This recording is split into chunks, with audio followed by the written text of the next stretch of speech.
Paulo aos Efésios, capítulo 6, nós vamos ler apenas o versículo de número 13.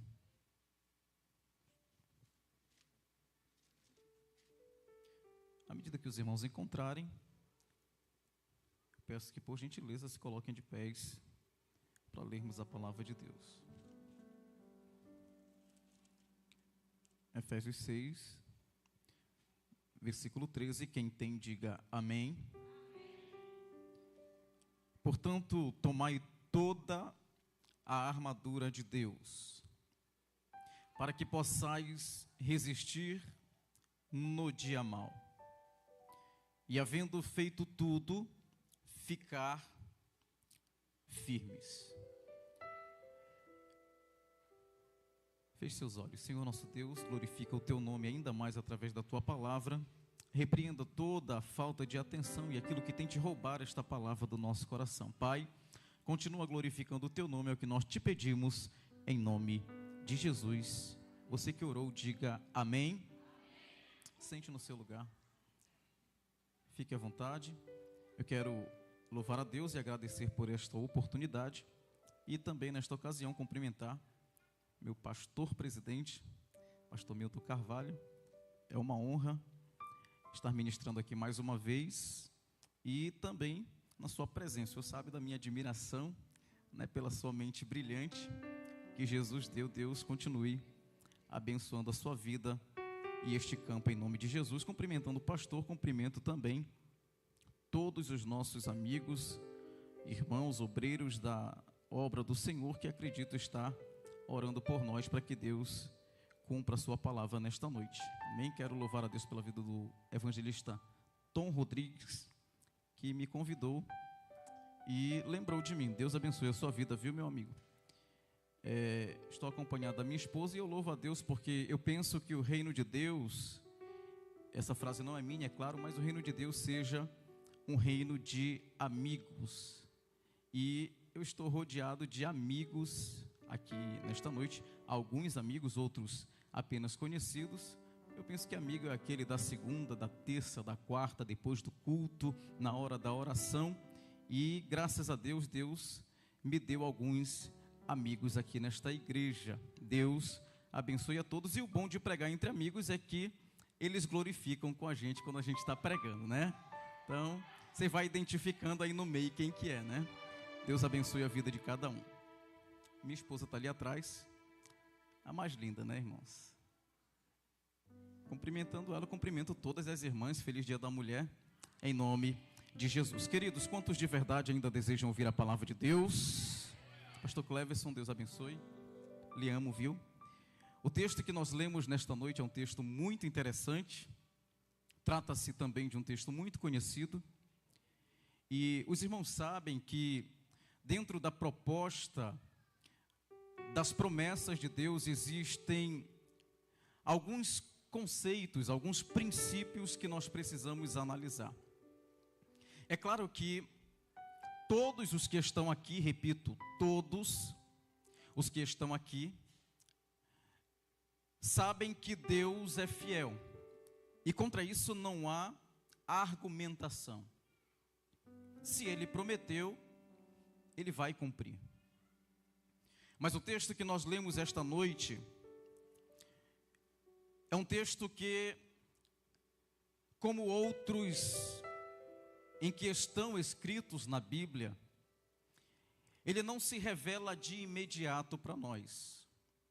Pelo menos a sua proposta é uma proposta silenciosa. Efésios capítulo 6, versículo 13. Paulo acaba trazendo uma ideia muito curiosa a esta igreja. Porque Paulo descamba para um chamado de vigilância. E permita-me perguntar aos irmãos, quantos têm promessas aqui nesta noite? Mas o chamado de Paulo a esta vigilância é um chamado urgente. De fato, trata-se de uma santa convocação. E esta convocação diz respeito há dias que não se programam. É por isso que Paulo fala com urgência: preparem-se, estejam firmes. Porque Paulo sabe muito bem que pessoas que são alvos de promessa enfrentam combates, enfrentam guerras, enfrentam dificuldades. E conhecendo tudo isso, Paulo, ele trata com esta igreja de maneira muito interessante. Porque as palavras carregam um peso de quem sabe o que de fato é o dia mau. Paulo não fala de um assunto aleatório, ou aleatoriamente, melhor dizendo. É um tema que ele sabe muito bem do que se trata. Portanto, Paulo explica a esta igreja que dias maus não são dias que se podem evitar. Estes dias não se programa, mas também não se evita. O que Paulo traz a estes irmãos é a ideia de que se eles têm promessas, o dia mau, seja ele cedo ou mais tarde, vai chegar. É por isso que esta abordagem de Paulo traz um princípio muito importante. E este princípio fala a respeito da resistência. Repita comigo nesta noite: resistência. Muita gente, pouca voz. No 3, 1, 2, 3, resistência. E resistência aqui não é um mero esforço físico. Na verdade, o que Paulo está tratando aqui é de algo que precisa permanecer mesmo frente a batalhas intensas. Sejam batalhas visíveis ou até invisíveis.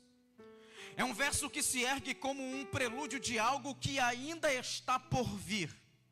De situações difíceis que se apresentam de maneira mais intensa na vida de um escolhido por Deus. Onde geralmente o fato de simplesmente esta pessoa estar de pé já é um assunto a ser muito celebrado. Eu gostaria que com carinho você olhasse para alguém que está do seu lado e dissesse para esta pessoa o seguinte: glorifique a Deus. Glorifique a Deus. Diga para esta pessoa: porque você está de pé. Este assunto permeia toda a Bíblia e fala de fato de todo aquele que possui uma promessa de Deus. Eu estou falando de gente que tem promessa, mas também tem propósito. Eu não estou falando para pessoas que vivem aleatoriamente, sem propósito, sem intenção, sem foco, sem alvo, não sabem para onde vai. Eu estou falando de pessoas que entendem os propósitos de Deus em sua vida. E você precisa entender que permanência não é simplesmente falar que está de pé, é se opor diante de coisas que tentam derrubar você. Permanência é se opor diante de forças que todos os dias após o culto, porque no culto é muito fácil dizer que está de pé, mas forças que tentam após o culto derrubar você, acabar com você, acabar com a vida que você tem diante de Deus.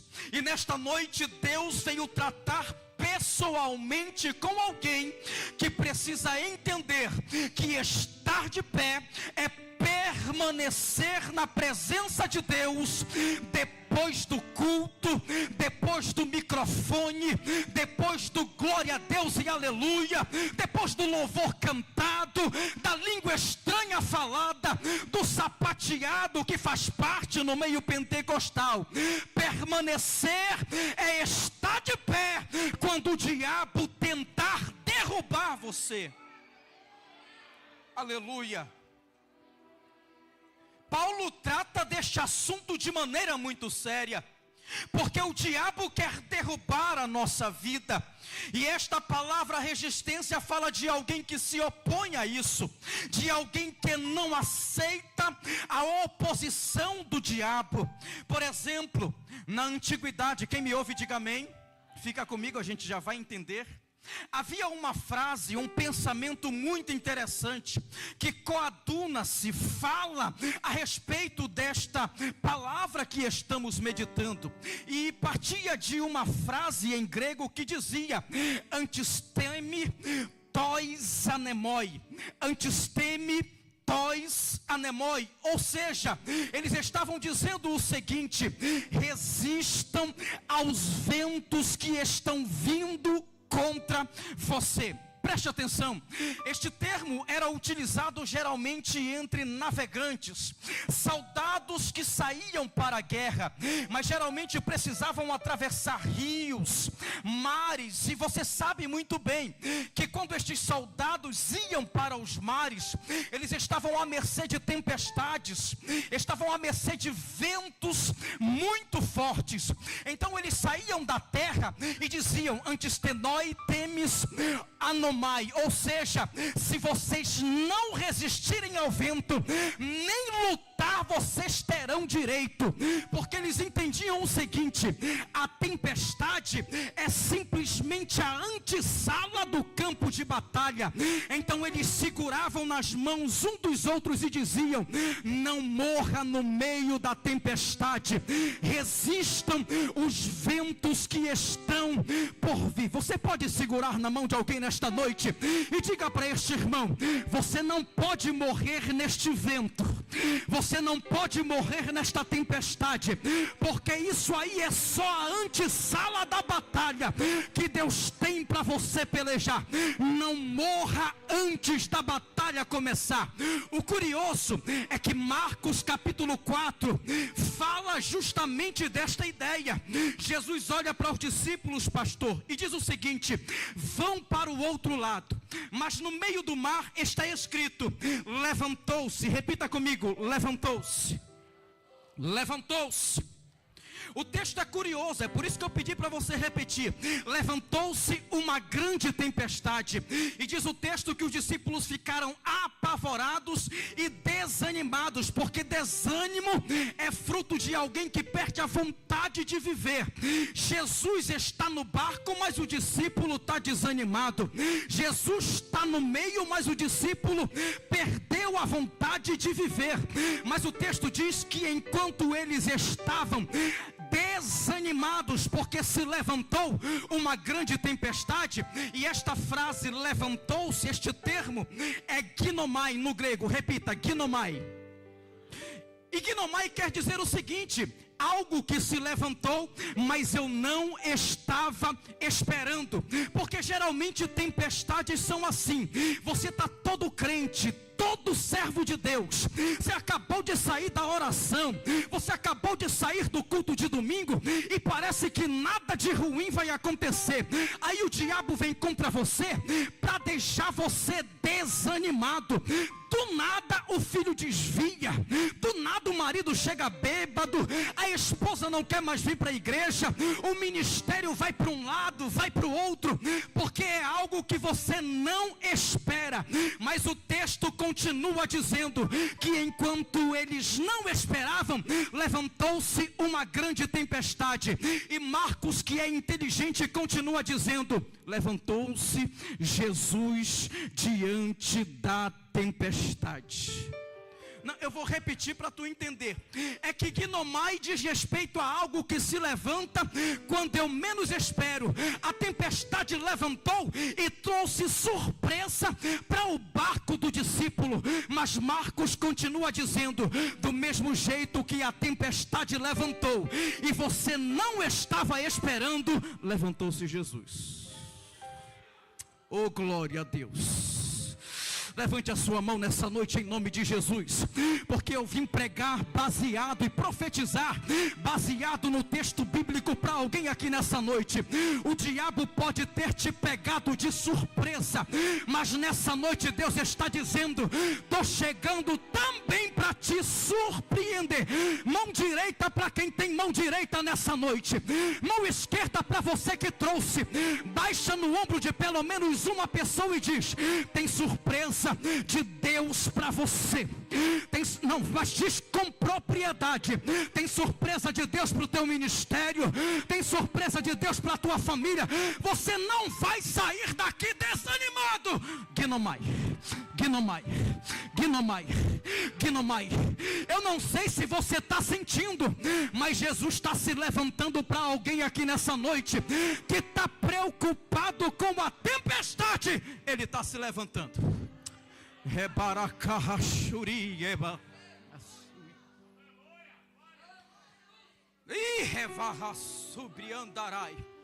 Preocupa não, Jesus é especialista em surpresas. Eu sou de um tempo que a gente acreditava que se saísse do culto o documento estava assinado, pastor Milton. Eu aceitei Jesus em um tempo que a gente vinha para o culto despreocupado, porque ele estava curando quem estava doente lá. Eu sou de um tempo em que quando nós aceitamos a Jesus, você podia cultuar despreocupado, que quando chegava em casa a surpresa estava lá. Alguém trazia comida, alguém transferia dinheiro, alguém dava alguma coisa. Receba de Deus nessa noite surpresa, surpresa. Olá barachui terravassuri biriandagai. Eu acho interessante, porque o diabo manda tempestade para derrubar. Aí está aí alguém dizendo: vai cair, vai desviar, vai sair da igreja. Aí Deus está dizendo: vai não, estou me levantando. Oh glória. Alguém olha para você e diz: quando eu menos esperava, aconteceu. Se levantou quem estava caído. Quando eu menos esperava, aconteceu. Jesus batizou com o Espírito Santo. Quando eu menos esperava, aconteceu. Não pregava, passou a pregar. Não tente entender isso. É surpresa de Deus.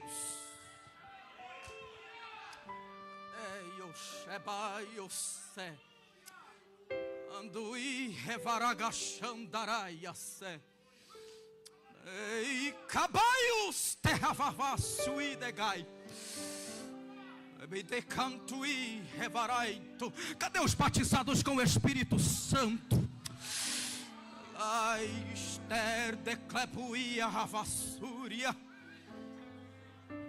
Oh glória.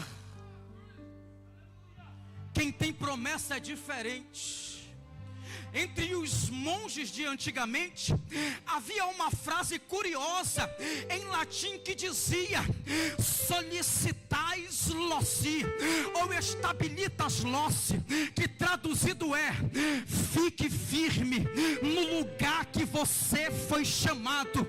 Não interessa se o vento veio forte, coloca, irmão, deixa eu explicar uma coisa para você. A palavra propósito no hebraico vem de um vocábulo que traz uma raiz chamada Macom. Repita comigo: Macom.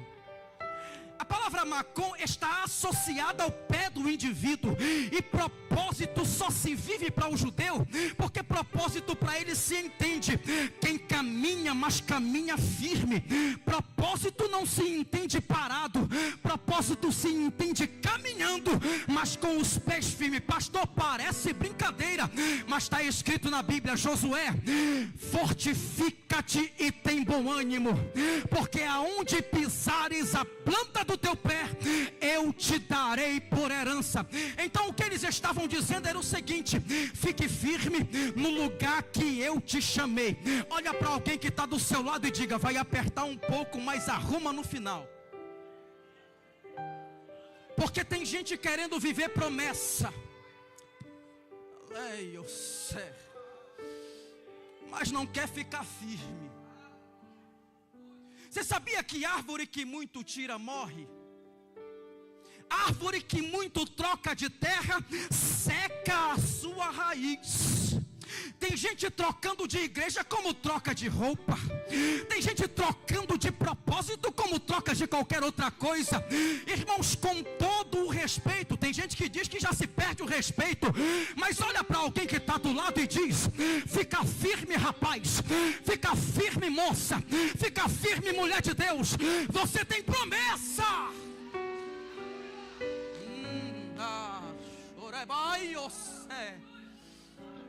Ou está pensando que para viver coisas grandes, toda hora tem que estar caindo? Glória a Deus, some.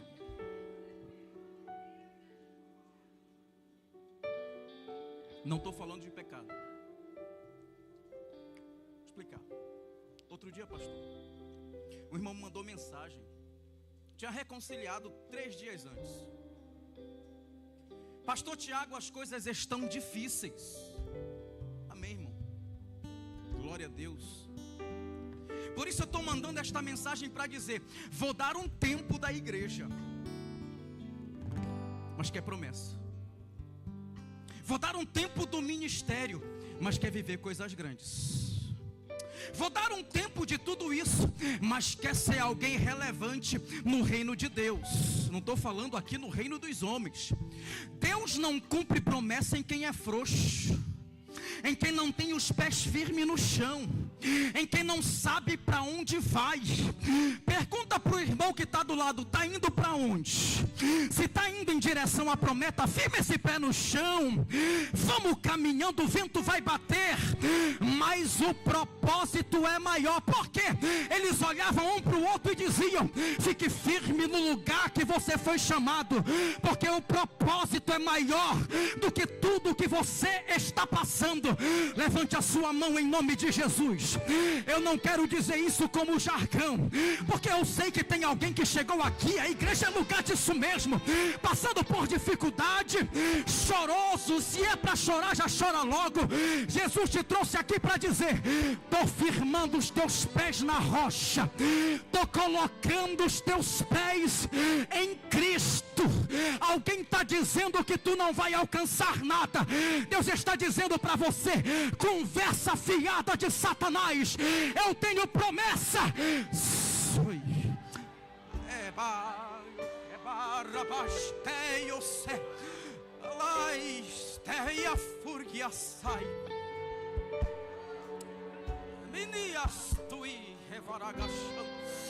Segura na mão do teu irmão que está do lado, diga para ele: fica firme.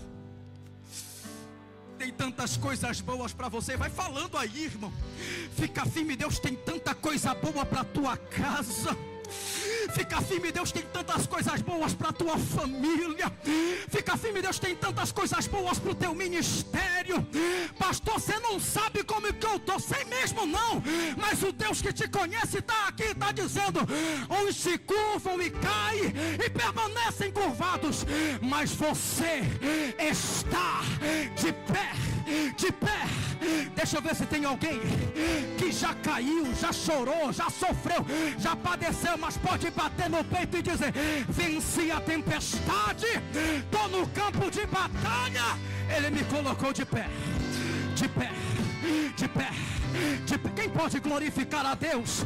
Porque tua vontade era sair daqui, tua vontade era abandonar a casa de Deus, mas Deus olhou para você e disse: vai não, vou te segurar de pé.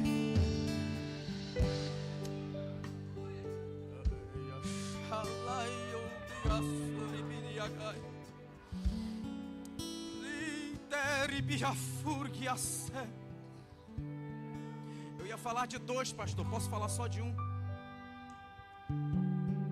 A Bíblia conta a história de um homem chamado Josebe Bassebete. As irmãs estão esperando o neném, já presta atenção no nome, viu? Josebe Bassebete. E quem é ele? É um valente de Davi, que a Bíblia conta a respeito dele. Olha para cá, a gente já vai orar. E quem é ele? A Bíblia diz que quando os filisteus se levantaram, todo mundo correu.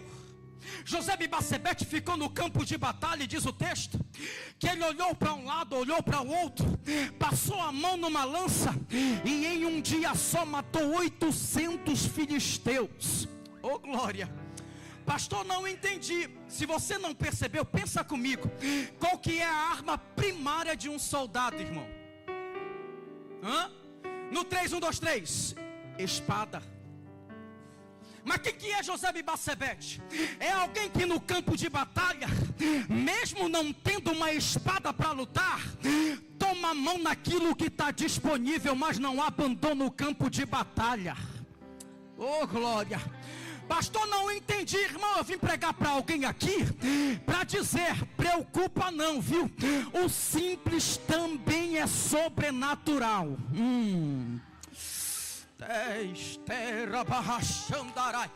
Pastor, vou pregar só quando pregar igual o fulano de tal.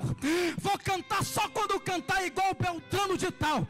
Jesus está dizendo para alguém essa noite: enquanto você está esperando, você não está vendo que eu já te entreguei uma ferramenta que mesmo simples vai colocar o inimigo para correr. Aleluia. Fica de pé, vamos orar. Oh, glória, eu vim falar para alguém aqui que está se sentindo insignificante por alguma coisa que aconteceu no campo de batalha e está se perguntando: rapaz, no que é que Deus vai me usar ainda? No que é que Deus vai fazer na minha vida ainda? Será que Deus ainda tem um propósito para minha vida? Será que Deus ainda tem promessas para cumprir em mim? Deus está dizendo para alguém essa noite: olha para a tua mão e veja a lança que eu já coloquei nas tuas mãos. Oh, glória. Não entendi, pastor. Só um segundo, segura.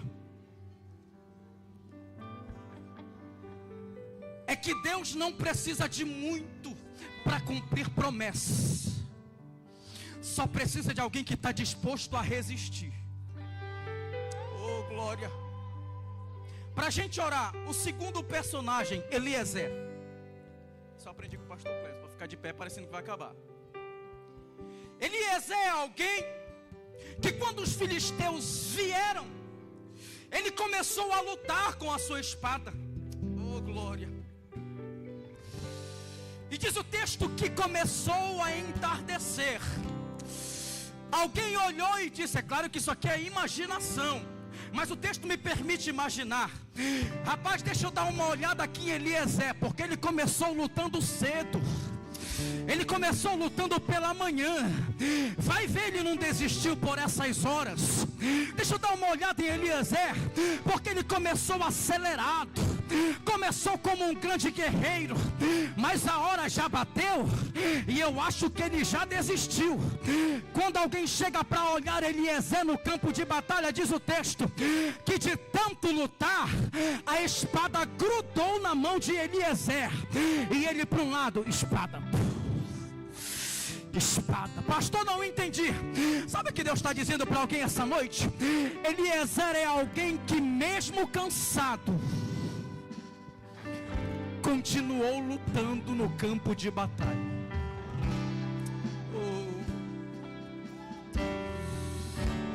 Porque essa frase é típica da gente.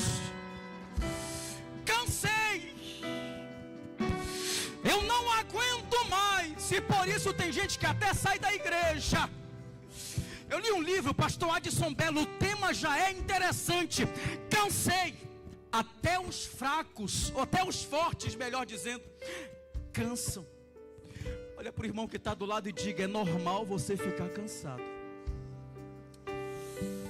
Ministra para esse irmão e diga: se você está cansado hoje, está escrito: os que esperam no Senhor renovarão as suas forças, e os pés dele, pastor, correrão como alabai, e que voarão e não se fatigarão. Pastor, não entendi. Receba renovo de Deus essa noite para continuar lutando no campo de batalha. Eu quero orar, porque meu tempo já acabou. Para você que chegou aqui cansado, porque tem uma ferramenta simples, Deus está dizendo: